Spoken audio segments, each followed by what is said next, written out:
Okay, in the previous video I talked about Japanese poetry. I introduced renga, haikai, right? These terms. So review these once, review that video and that study guide once before you listen to this. Okay, so this video is a one of the more well-known Kasen, right? The linked verse form of renga, which consists of 36 stanzas. Okay, so this is one of the more famous Kasen by the great poet of the mid-18th century and late 18th century, Yosa Buson. Okay, so he's the leader of this group.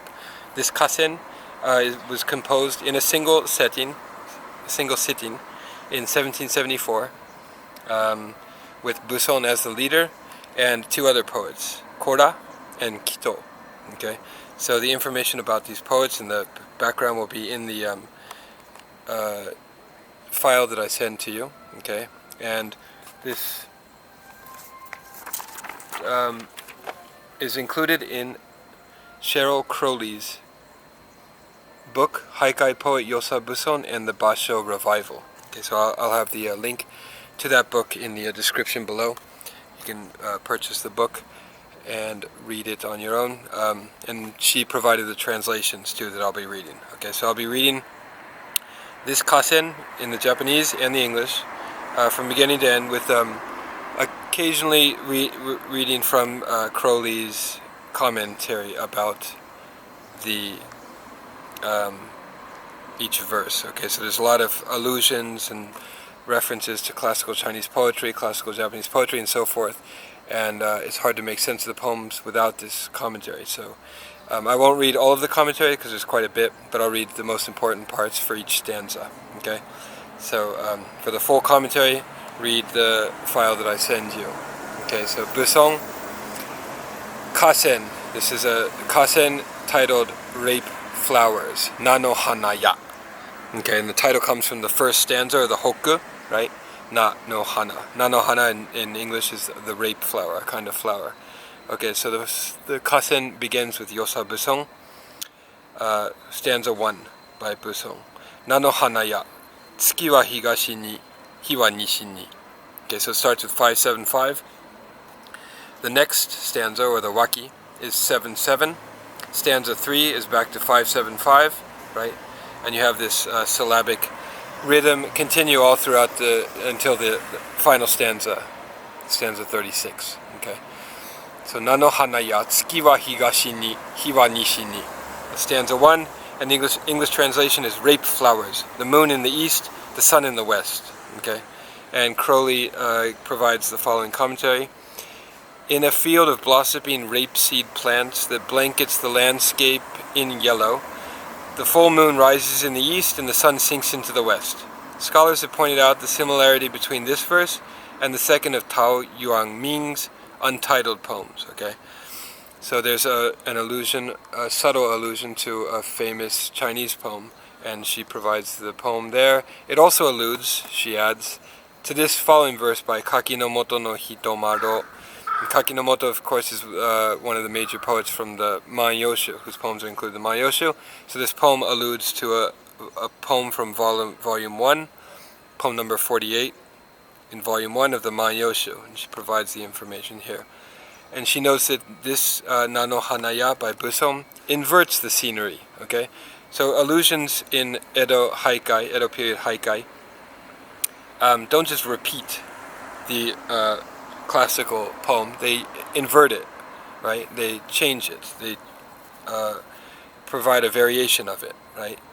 It inverts the scenery of the verse. The Chinese verse presents a common sense narrative of day giving way to night by mentioning the sun first and then the moon. Buson, however, has reversed the order, looking first to the east to describe the position of the moon, and then to the west, where the sun is disappearing. Okay, and she goes on with her commentary. You can read that on your own. Okay, now on to stanza number 2 by Kora. Yamamoto toku, sagi kasumi yuku. Okay, so this is the waki, and it's 7-7 syllabic pattern. At the foot of a mountain, distantly herons grow misty. Yamamoto toku, sagi kasumi yuku. Okay, the waki by Kora continues the description of the scene begun by the Hokku, by Buson's Hokku. Kora adds to its wide panorama-like view some living creatures, okay, so ikimono, which is one of the motifs, right, that I discussed in the other video. Herons, specifically, whose forms are growing indistinct in the mist as the light fails. Okay, the Hokku's brightly colored landscape starts to fade a bit, okay, so the scene changes. I think in the video about Renga, I compared Renga to that Michael Jackson video where each face morphs into the next and you have this ongoing metamorphosis, right, process. That's what we're seeing here. Okay, and then a scholar named Nomura Kazumi points out that this verse alludes to one by Gotoba, right? Okay, you can read that on your own. On to stanza number 3. By Kitō this time, the third poet of the little party that they're having. Okay, Watashi bune, that's 575. Okay, Watashi bune, sakate mazushiku haru kurete. Okay, so 575. The English translation is ferry boat. His tip is a poor one, late in spring. Because this is the daisang, right? The third stanza is called the daisang, as I mentioned in the other video. Because this is the daisang, the situation it describes is supposed to be different from that existing in the linked Hokku and Waki. And Kitō's verse accomplishes this. Okay, so the daitan introduces a new situation, and that's what we're seeing here. From a panoramic scene of natural landscape inhabited only by herons, the focus pulls in on a human figure, okay? A ferry captain in his boat. Okay, so we have an explicit appearance of a human here, and a very human emotion. So you'll remember that I mentioned Hinin, and Ninjo poems and Hininjo poems. Those that contain explicit human emotions and those that don't. This one has an explicit human emotion here. Okay, the season is still spring, but haru kurete makes it late spring, okay? So we have a temporal move too that's occurred. Late spring, unlike the reference to hana in the Hokku, which bloom in early spring. So we've already progressed in these 3 initial stanzas from early spring to late spring. The end of spring is supposed to evoke an elegant pang of regret in the hearts of persons of poetic sensibility. Okay, so Aki, or autumn, is the most poetic of the 4 seasons usually, right? Here there is a feeling of regret at the end of spring, but is more pragmatic. The ferry captain is disgruntled over the stinginess of his passengers. Okay, this is the 3rd spring verse. As typical of Daisan, the verse ends. Okay, as is typical of the Daisan, the verse ends in a te, right? The renyoke, right? Renyoke is the te, continuative form, right? So here we saw the verse end in a te, haru kurete. Okay, now on to stanza number 4, and we're back to Yosa Buson. Okunigai to wa aranu sora goto. Okay, so we have 5. What? Okunigai to wa aranu sora goto. Transferred to another province, a baseless lie, is the translation Crowley provides. And her commentary: the quietly evocative landscape of the Waki has disappeared, and now the scene is completely concerned with human affairs. Okay, so we're fully in the world of humans now. Buson offers an explanation for the paucity of the tip, okunigae, which means the forcible transfer of a daimyo to another fief. Okunigae were one of the Tokugawa shogunate's strategies of keeping the daimyo under control, preventing them from becoming too rich or too powerful. Besides being disruptive, okunigae were extremely expensive, and if it were the case that the samurai passenger was serving a daimyo under a transfer order, it would account for his parsimoniousness. However, the ferry captain here does not believe the explanation, as he has not heard about it before. Okay, and this ku does not contain a kigo, a seasonal word that I discussed in the other video. So this is classified as a miscellaneous verse, not a kigo verse. Okay, so in this verse we see more of a narrative, a story emerging, because we're fully in the world of humans now, and a narrative is beginning to emerge. And then we have the next stanza, stanza number 5 by Kora. Okay, so here's the next stanza. Wakizashi o koshirae tareba haya umishi. When he wore his sword at his waist, he quickly lost interest. Okay, so in this stanza, the ferry boat and its captain have disappeared, and now the focus is on an individual samurai. Having expected the transfer, he has put his sword on and readied himself for possible trouble. But once he realized that this was only a rumor, the sword seems like an inconvenient burden. Normally this would be a moon verse. Okay, so in general, in Kasen form, the 5th verse is the moon verse. But since the hokku already made a reference to the moon, it is not necessary to do so here. Okay, so you remember that Renga and Kasen Renga specifically have all these shikimon, these rules, right? The moon must appear in this stanza and so forth, right? But if the moon appears in the first stanza, you don't need to put it in here, right? So the poet here is following that rule. Stanza number 6 is by Kitō, again, right? Mi no kite izuru yuki no akebono, right? So we have a 7-7 here. And the English translation, he goes out dressed in a straw cloak, a snowy dawn. And you'll remember that the word he and the subjects of the sentences are usually not included in the Japanese, right? So we have mi no kite izuru yuki no akebono, but it doesn't say who is wearing the straw cloak, so the English translator usually has to insert it, and here it's a he, right? This verse offers a different reason for the samurai's disenchantment with his sword, namely poetic intoxication. Walking at dawn and realizing that snow has fallen in the night, he is seized with the elegant desire to see it. A sword is just a nuisance to someone who is going snow viewing in a straw coat. Okay? And as the scholar Teruoka points out, a straw coat worn in the rain seems shabby and sad, but when worn in the snow, has a special elegance. Okay, another hokku by Buson makes this clear, and she quotes the other Buson ku. You can read that on your own. Okay, on to stanza number 7, which was by Yosa Buson. So we're back to Buson. Ninnaji yo komatsu no sato to tarekayu.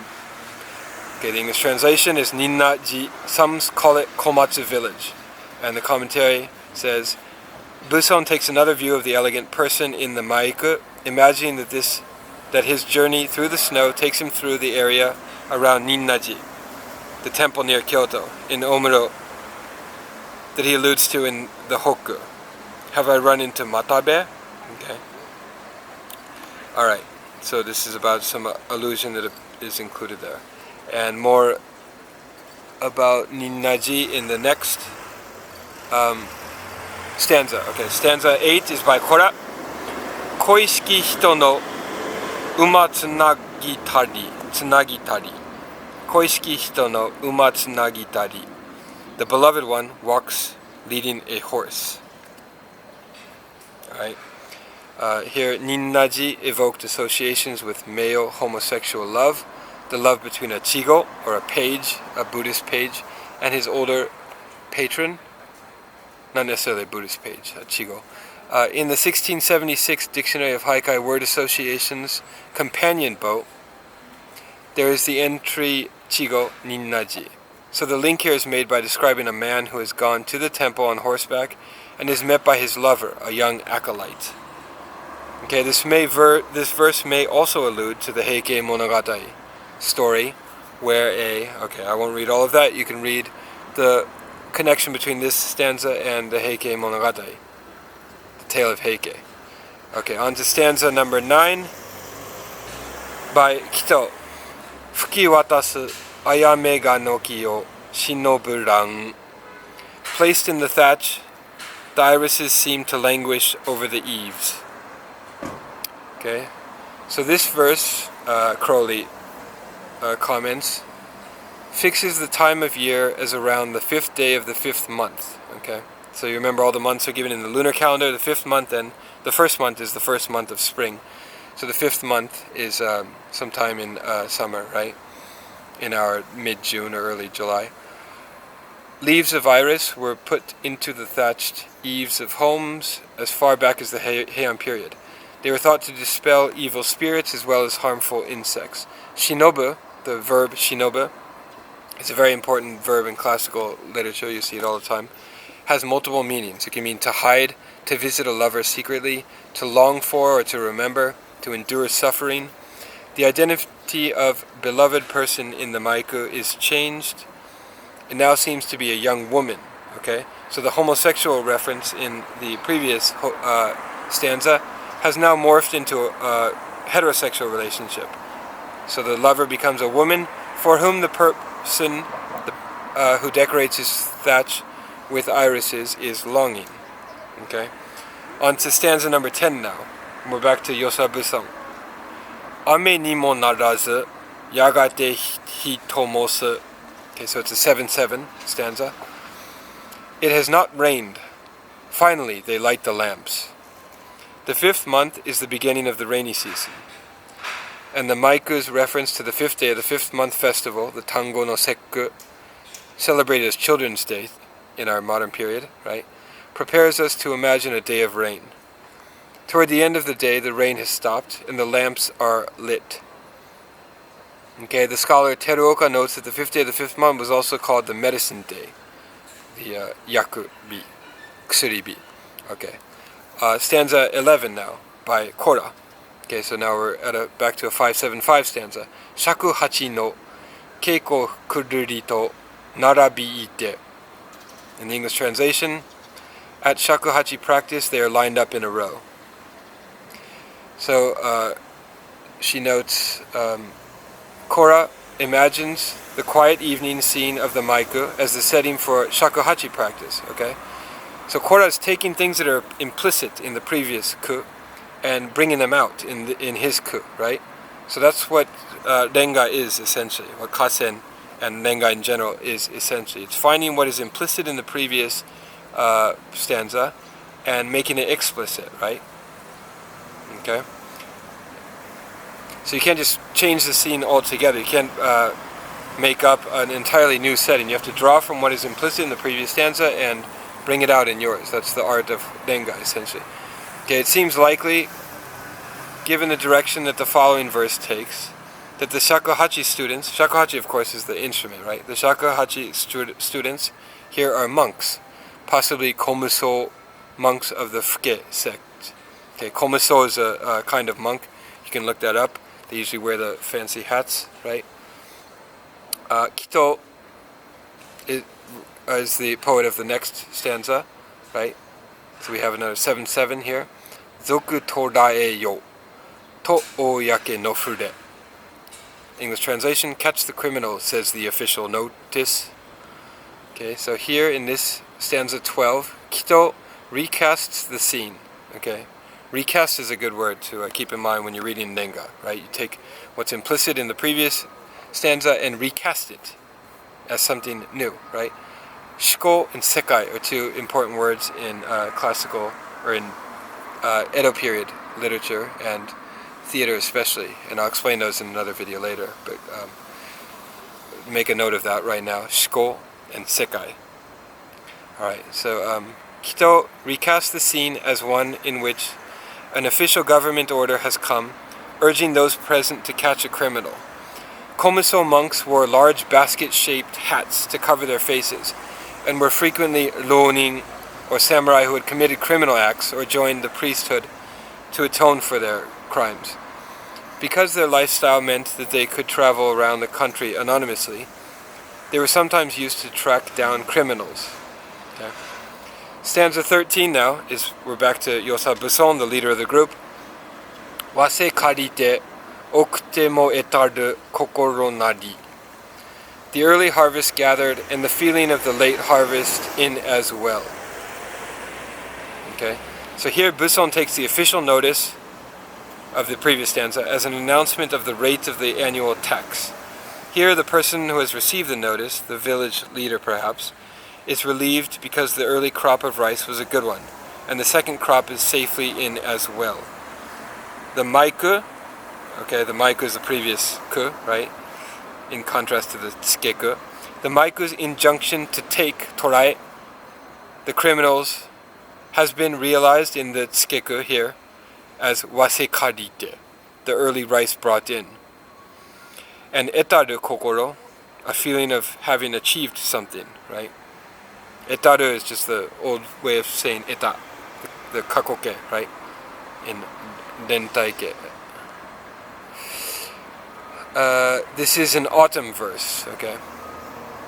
So there's a kigo, seasonal word in that verse that lets you know that it's autumn now. So we've started in early spring, now we're in autumn. Okay, stanza 4 is by Kora.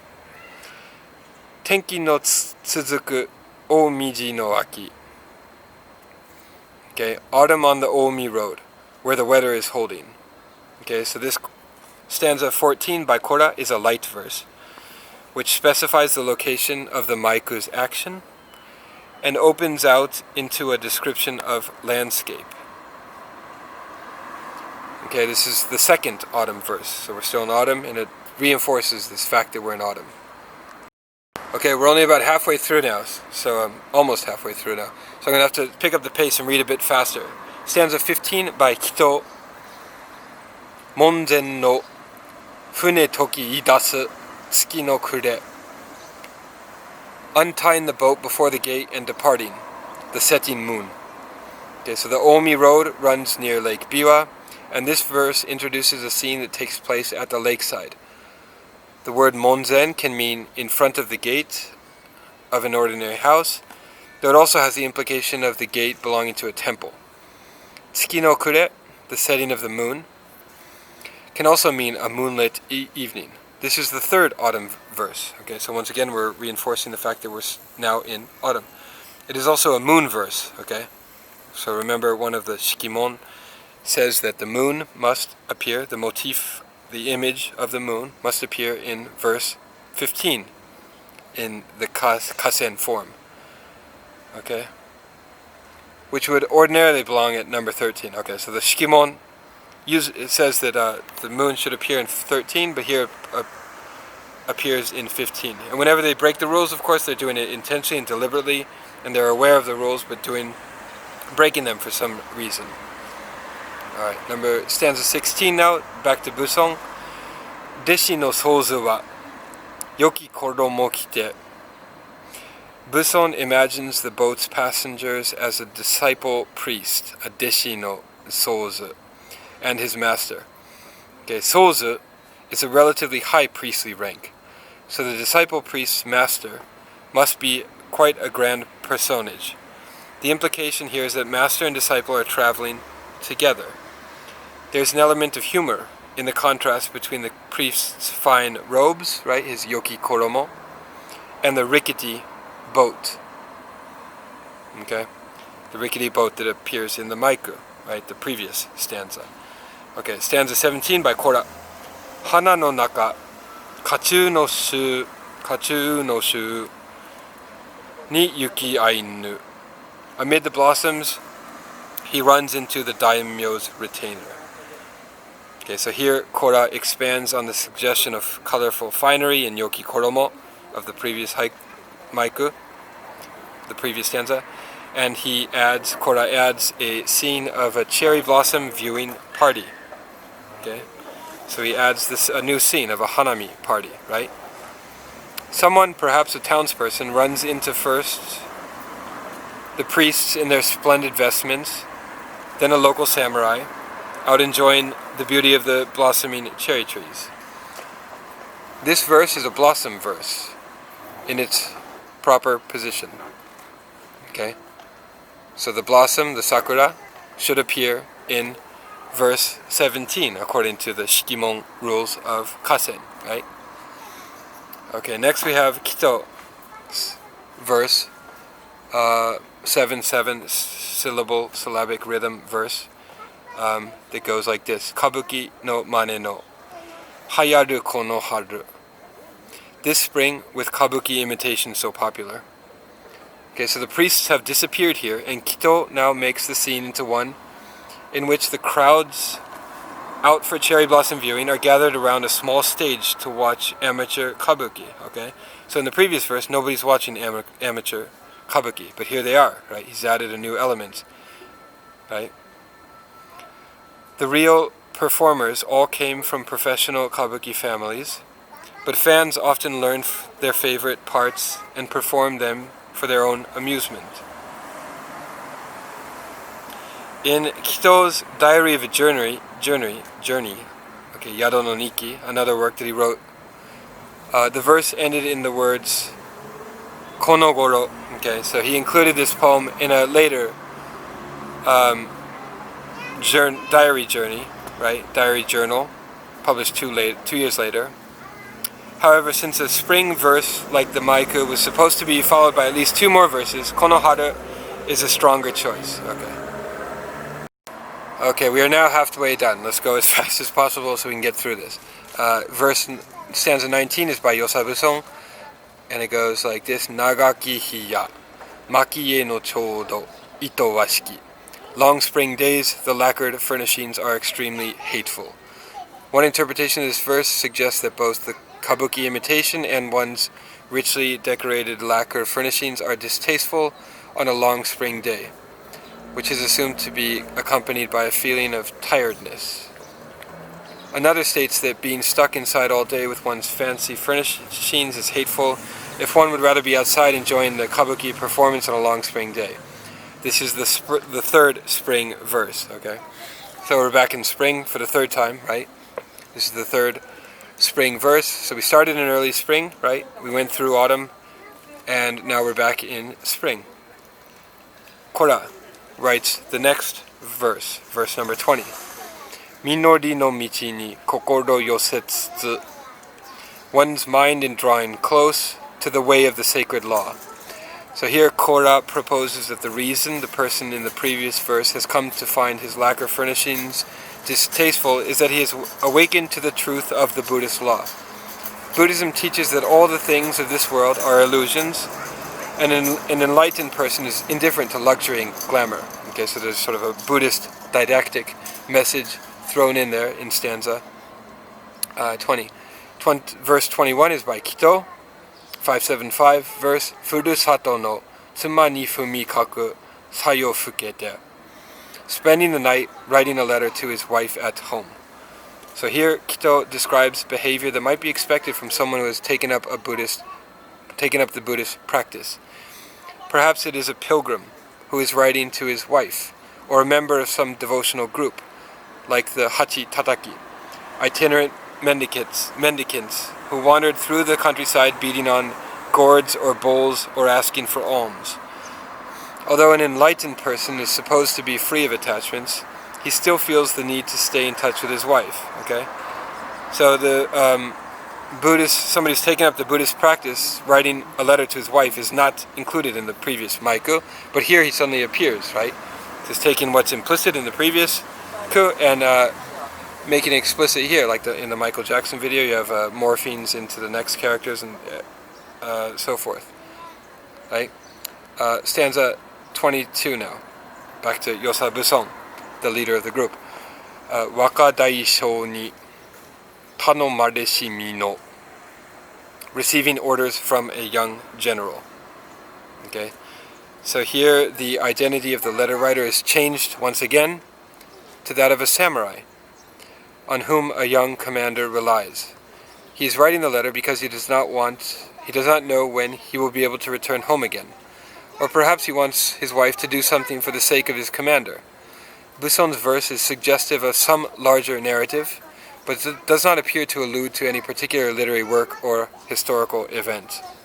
Okay, so there are not always classical allusions in the stanzas, right? Sometimes it's you see the outlines of a larger narrative, but no specific references to a previous work. Stanza 23 is by Kora. Sake ito botan no sono ni sosogi keri. A barrel of wine was poured out into the garden of peonies. The solitary letter writer has disappeared now. Okay, and now we are introduced to a lively party in a peony garden. Okay, so the scene has changed pretty completely here to something new. A lively party in a peony garden. And peonies, of course, were greatly admired in China. in classical China, and mention of them evoked associations of rich, voluptuous color and an exotic atmosphere.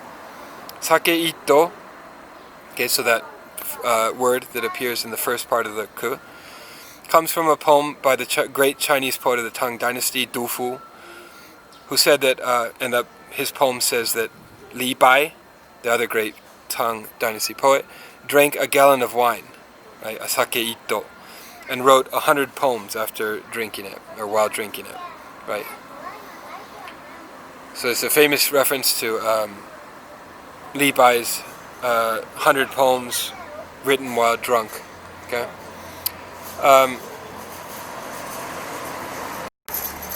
And it goes without mentioning that for Edo-period literati and poets and artists and so forth, China is still the center of the world, right? You still have a very Sino-centric worldview that you see in all the arts of the Edo period, right? It's not until the modern period that Japan moves away from this Sino-centric worldview. That's just a side point that you should always keep in mind, where China, the status of China is in relation to whatever work you're reading, whether modern or pre-modern. Okay, on to stanza number 24 now, by Kitō. Hi wa kakuyaku to yoki sumi o suru. When the sun is glittering, he grinds fine ink. Okay, the word kakuyaku, shining or glittering, has strong kanshi-like overtones and continues the Chinese theme of the maiku. Okay, so kakuyaku is a very Chinese word, right? It's a kango, and it's typically the kind of word that was not used in waka of the Heian period, right? So haikai and denga and so forth, one of the characteristics is that it employs Chinese words that are not generally found in classical Japanese poetry. But here we find it, kakuyaku, and it stands out when you see it there written on the page. Okay? Here we are to imagine the delicate scent of fine ink as it is being ground on the inkstone on a brilliantly sunny day. The persona in the first might be an actual historic figure like the Kobo Daishi, right, or Kukai, who is famous for his calligraphy, who spent his time in China studying Buddhism. Alternatively, it might be an imaginary bunjin. Bunjin is a literati, right? Literatus, wenren in Chinese, readying himself for a painting or a poem. Okay, stanza 25, we're back to Yosa Buson, 575, verse, Asu wa haya, fudaraku sen o tachi-den. Tomorrow early I will leave Mount Fudaraku. Okay, so Fudaraku, in Sanskrit Potalaka, is the sacred realm of the Bodhisattva Kannon. It is also the name of a Tendai sect, Tendaishu, temple in Kii no Kuni, right? A holy man has gone to the sacred realm, or to the temple, to practice austerities. Having completed his work there, it is now time to depart. Okay, so a new persona introduced altogether in this stanza. Okay, the next stanza is by Kora. Tofu ni akite ku mono mo naku. Except for this boring tofu, there's nothing to eat. Okay, so here Kora suggests, rather humorously, what might be on the mind of the persona, of the person who realizes it is time to leave Fudaraku. Fudaraku represents a place of pilgrimage to which a layperson has gone and now wishes he or she could leave. Buddhists were prohibited from taking life, and so tofu was a major source of protein in temple meals. The persona here is probably a layperson whose commitment to Buddhism is not enough to make monks' cuisine palatable. Okay, this is the last verse published in sequel to Don Crow. Okay. So as is common, this verse is published elsewhere too. So a lot of times you find verses in a denga sequence or in a kasen used elsewhere, or sometimes the hoku, the first verse, will appear independently somewhere else, right? Okay. Alright, verse number 27 now, by Kitō. Waga sode wa skoshi no zeni ni omotaku de. In my sleeves, a few small coins are feeling heavy. Okay, so here Kitō supplies another reason why the Maiku's, the previous verses, persona has been eating nothing but tofu. Poverty. Okay, so he can't afford anything else. Here he describes someone who normally has so little money that even a few zeni, okay, zeni are very low value coins in the Edo period, feel like a lot to him. Kimono, of course, have no pockets, so people sometimes use their sleeves to carry or conceal small items. Okay, that's Crowley's note there, commentary there. Stanza 28, now we're back to Yosa Buson. Umi yaya chirite, ishi yo yuku kawa. The sea is even closer now, the river flowing over the stones. Okay, so here Buson reads the previous ku, or the maiku's, persona as a traveler. Okay, so it wasn't explicit in the previous poem that he was a traveler, but here Buson takes what is implicit in the previous ku and makes it explicit. So he's a traveler now who keeps his money in his sleeves to conceal it from highway robbers. Okay, so highway robbery, of course, is a big problem in the Edo period. The link describes the landscape he is traveling through. As a river approaches the sea, the water level drops and rocks are visible jutting out from the riverbed. Okay. Stanza 29 by Kora. Tobutsuru no hani kage utsuru asa no iro. The light reflects from the flying crane's feathers, color of morning. Kora's tsukeku, okay, the tsukeku attached to the previous maiku, continues the description of the landscape, the watery landscape, and just as he does in the waki, okay, he expands on it by adding an image of birds, this time cranes. Okay, the waki, remember, is the second stanza of this sequence. So Kora wrote the stanza number 2, and in that one he added the image of a bird, and this time he does the same thing, adding the image of cranes here. Okay, this should be a moon verse according to the usual shikimon for Kasen, but this one does not explicitly mention the moon. Okay, it is possible to read kage, light, as moonlight, right? And you will remember from my translation of Nakanishi Susuma's book, he has a chapter, entry on kage, the word kage in Japanese, which can mean either shadow or light, right? So it might mean moonlight here. Keep in mind always that kage can also mean light. It doesn't just mean shadows and darkness. However, the verse is classified as miscellaneous, so it does seem that the verse violates the rules. Stanza 30 by Kitō. Kami ni tsukauru oi no mino aki. The weary lot of a man grown old in the service of the gods. So here Kitō adds a person to the previous ku, the maiku's early morning scene, namely a shrine keeper who finds old age a bitter experience. Okay, so we have a new character appearing here. Despite his years of devotion to the gods, he has been forgotten by everyone. The phrase mino aki can be read either the autumn or the weariness of one's position, right? So aki can mean autumn, of course, but also relate to the verb akiru, right, which means to grow weary of something. Autumn's chill was said to minishimu, to penetrate one's being. Minishimu, by the way, is a phrase you see a lot in classical literature. Translation, a Japanization of a Chinese phrase. Just as this shrine keeper's feelings of forlornness have penetrated his. So the Kora Hoku that we saw in chapter 6, okay, that's a reference to an earlier part of the book. Stanza number 31 now. We're back to Yosa Buson, 575 stanza. Tsuyushimo no furu kara kasa o shite kanetsu. Hard to part with an old umbrella covered with frozen dew. A karagasa is a large paper-covered umbrella. Furu can be read two ways. Since it's written in hiragana in the original, it can be read two ways as part of the phrase furu karagasu, old umbrella, or as part of tsuyushimo no furu. Furu meaning to fall, or to fall like ame furu, rain falls. Here, frozen dew falls, right?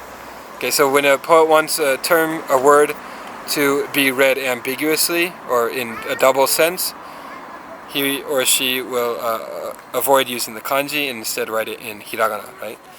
Okay, so Buson's verse contrasts the old shrine keeper's sense of abandonment and forlornment with the sentimental attachment one feels toward an object that one has served long and well. Okay, and the scholar Teruoka points out another example of this kind of link in Buson's verse sequences. Okay, you can read that on your own there. And he has the sequence there, comparison with the previous verse by Buson. Okay, now we're on to stanza 32. We're almost finished. 5 more to go.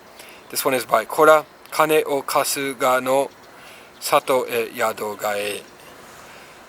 To borrow money, a change in dwelling place. To kasuga no sato. So here Kora builds on the image of the old umbrella, the furugasa, in the maiku or previous stanza, adding the figure of a man down on his luck. Okay, so once again we see the poet adding someone who is only implicitly there in the previous ku. Kasuga is an ancient place name with many elegant associations. It is the site of Kasuga Shrine, Kasuga Jinja, right? For instance, here the poet plays off these overtones by making a pun. Okay, what is the pun he's making? Kasa means to lend, right? Kane o kasa, right? So the persona here has decided to move to Kasuga, not because of its rich tradition in poetry, but rather because he has rich friends there who might lend him some money. Okay, so we have some humor injected into the stanza, into the previous stanza. Okay, the next stanza, number 33, by Kitō. Oki idete, rakushu yomi kudasu, okashisa yo. How funny, getting up and going to recite rakusho satires. Okay, so Crowley notes in the commentary, a rakushu is a verse of rakusho, or satirical poetry. Kitō describes the behavior of the ne'er-do-well of the maiku, the previous verse, who enjoys composing satirical verse. Okay, stanza 34 now, by Buson. Cha ni kumu mizu no asakute ni sumu. Okay, 7-7 verse here. The shallows of water drawn for tea, clear in the hand. So Buson here recasts the character, so once again recast is a key word here. Recasts the character of the previous maiku's rakusho enthusiast as a man of cultivation and taste. So the guy who wants to borrow from his friends is now recast into a man of cultivation and taste and refinement. When he goes to the well to draw water for tea, he finds it shallow but clear. Okay, so Nomura, the scholar Nomura, argues that there has been a transcription error here. Okay, that's a minor point. You can read that on your own. There might be an error in that transcription. We can talk about that later. Verse number 35 by Kora, the penultimate verse now. Naka naka ni kaze no naki hi o chiru sakura. Cherry trees lose their blossoms faster on a day when there is hardly any wind. Okay, so the previous verse of the maiku's actions are given a season and a backdrop here. So the season wasn't explicit in the previous one. Now it's being made explicit, and the backdrop is being made explicit here by Kora. Cherry trees lose their blossoms quickly, right? Famously, everybody knows that. Cherry blossoms, they bloom and then they quickly fall. Thus their symbolic or metaphoric significance. And this seems to happen faster when there is no wind, although one might think otherwise. This is a light verse, okay, making the composition of the important final verse, which is the next verse, less challenging. Okay, so you don't want to outdo or outshadow or overwhelm the final verse, right? You wanted to make it light to set up the scene for the final verse, which is more important than verse 35. Okay, so this verse 35 is a blossom verse, as the 5th verse of the second sheet is supposed to be. Okay, so verse 35 of a Kasen, according to the Shikimon rules, needs to be a blossom verse, and that's exactly what we get here. Okay, and finally, the final verse, verse 36. Kitō is the poet here, not the main poet, not the leader of the group, Yosa Buson, but rather Kitō is the composer of this final verse. Kurde oso shitote obashima ni tatsu. Okay, so the final verse is 7/7, rhythmic pattern. Thinking sunset comes late, standing by the railing. Okay, the ageku is the word for the final ku of the sequence, whether in Kasen or in the hyaku-in style of renga. The ageku is the final one. So here the ageku is suitably felicitous and light. Okay, so the ageku of a kasen, the final verse, should be felicitous and light according to the shikimon rules. In the setting sun of a late spring day, the persona leans against the railing to watch the setting sun, reflecting on how long the days last now. Okay, this late in spring. So of course the days are longer in late spring, longest in the summer, shortest in the winter, right? So we end in late spring. We began this 36 stanza sequence in early spring, and we went through, I think, 2 cycles, right? Or was it just 1 cycle? I'll have to review that. At any rate, we end in late spring.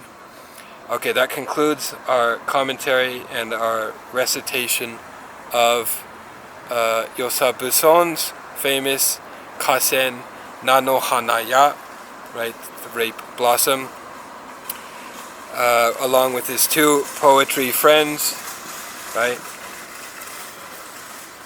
Okay, so if you have any questions about this, send me an email. This could give you a pretty good idea of what Renga, linked poetry of the Edo period is like.